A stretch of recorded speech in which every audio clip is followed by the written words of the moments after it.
and it's the next step. We hope we see him. We've made some strides this week in practice. It's been a good week of practice going against the Niners, and so, both those guys, all three of them made steps, and so that's, we want to see progress, and the good thing is that's what we've seen so far this week. Would you like to make the decision after this game to give that first? We'd like the decision made by itself. We talked about that decision being made by itself, right? So we want one of them to take the reins and take over. It'd be the ideal situation. But we'll get through this game and then go from there. See what happens.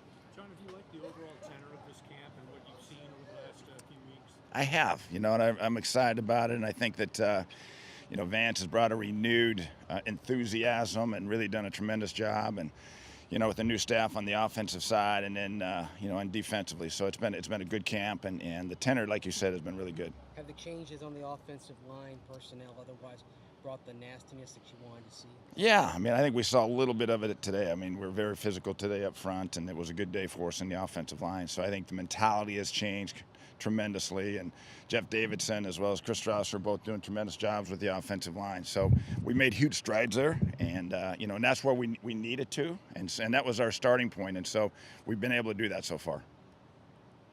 Chris Paxton starting, you said, hey, this thing will play out. They're going to make the decision. Obviously, the decision's not made then. No, it's not. And that's why they'll split time this week, and we'll see what happens and continue to go into it. And Vance is going to continue to look at it. We'll stay in contact and communicate on it. And so, as we said, we want to see these guys through preseason, and eventually, we're going to name a starter. We just don't know when. Paxton didn't have an incompletion today, and VJ said that he made 3 or 4 big-time throws. Do you like what you've seen in his development? You know what? And like we said, he's making progress. And so, they're all making progress. But I think what you saw in Paxton today, he played with a little more confidence than he has in the past. And I think anytime he does that, he's a lot more successful. And so, but that, that comes with youth too. You have your ups and downs as youth, and the consistency is not there where you want it to be. But that's why you continue to practice and continue to work and continue to get better. What's it been like coming back to where you guys won your last Super Bowl? Do you feel like this team has a chance at one this year? Well, we always hope. First of all, it's great coming back because it's having spent my college years up here, it's always great to come back and remember how good the weather is, and had a chance to go watch practice over at Stanford last night, and so that was fun. So it's really nice to come back. Plus, I was in the same room that we won the Super Bowl at the hotel, so that was a good feeling. But we go into every year with that being the idea, is that we want to compete for championships, and obviously with the year coming, we came off last year not having made the playoffs. We had some strides to make, and so we're in that process right now. But I'm excited about where we are. John, you have said really consistently the last 6-7 months that you're happy with your quarterback situation, that you're satisfied with her, even though it wasn't always apparent, to us maybe. What did you see? What do you see in your quarterback situation that makes you have so much confidence? Well, I've got confidence in the fact that they're both young and they're going to continue with practice to get better.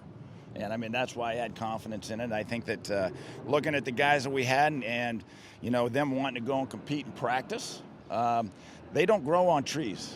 As you know, there's not quarterbacks growing on trees out there. So there wasn't another answer. And so, but with being said is, I like the guys that we had because I know talent-wise they can do it. It's just a matter of, they need the time and experience, and with that they'll continue to get better. So, obviously that position is very, very important. We got better around them to give them better opportunities to be successful.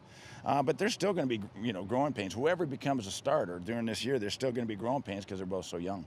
John, you went through it last year with Brandon, but we're seeing now more of the national anthem protests. Is that a conversation that you guys have with the players? We've not had a conversation with it. I think that, my stance is the fact that everybody has their right to do what they wish to do, and their beliefs are their beliefs. That's why we live in this country, and they have the right to display whatever they wish to display. I think one thing that where we stand, and I kind of stand with the Broncos, is that, that's okay. We'll respect that. And whatever you want to do is fine with us. But the bottom line is, let's not that can't get in the way of our main goal. And that is to compete for world championships. And so I just don't want that pulling away from our team.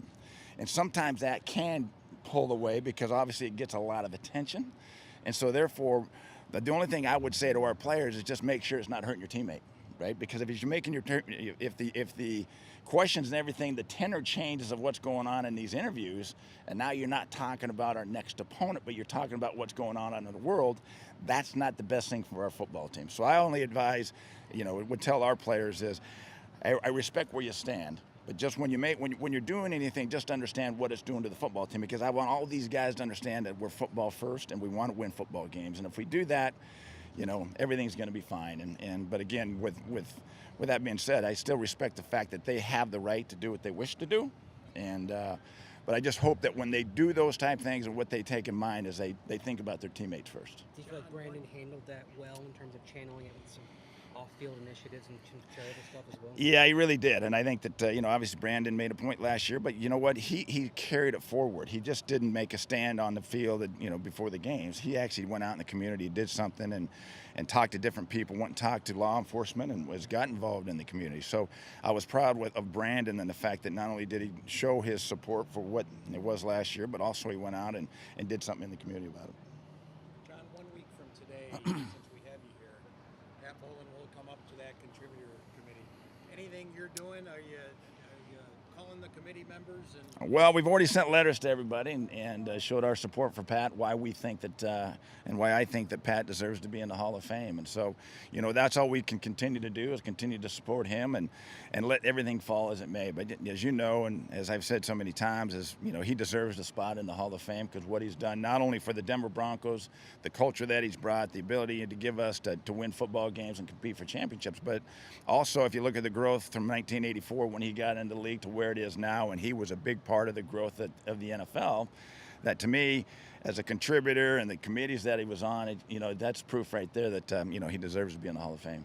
With so many injuries, what is the process with Vance and your staff on determining if you want to make a move or if you want to stand pat? What goes into that decision for each? As far as the injuries? Yeah. Well, I think, you're going to have those. And so those are always the things that we're going to have to deal with. And, you just hope and pray that, nothing's too serious. And so, it's always fluid, and so we have to continue to watch the waiver wire, see what's going on there. But, we feel kind of lucky in the fact that with Wolf and Crick, we should get them back in a couple weeks.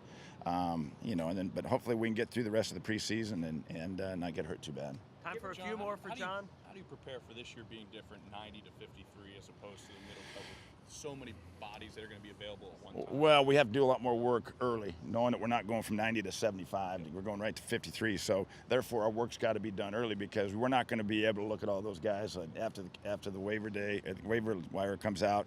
We have that many guys on the wire. We're not going to have that time. So we're in the process now that we're in the games, of evaluating those guys who we think might be available and who may be able to help us. What have you seen on you talk about how nasty on the O-line? What have you seen on that D-line that you reconstructed in terms of stopping the run? And we've been a lot more stout there, and I think we're bigger there, and I think that that's the one thing is with concern after last year was stopping the run, and so to be able to hold the line of scrimmage and be stout at the line of scrimmage, and I think that we've showed that on the defensive side, got much better there, and so but that's got to continue to work and continue to go, and we got to continue to get better with that. Last one, Nikki. I was just going to ask, what is the process for when you guys have conversations about the quarterbacks? What is that process, and how many conversations are there, and is it any different from other positional battles? Well, no. Obviously the quarterback position is important, but we talk about every position, just like we talk about the quarterback position, because we're trying to find the best 53 guys that are going to help us, give us the best chance to win football games. And so there's always conversation of, in personnel meetings that we go through that, we talk about each position, and quarterback being one of them.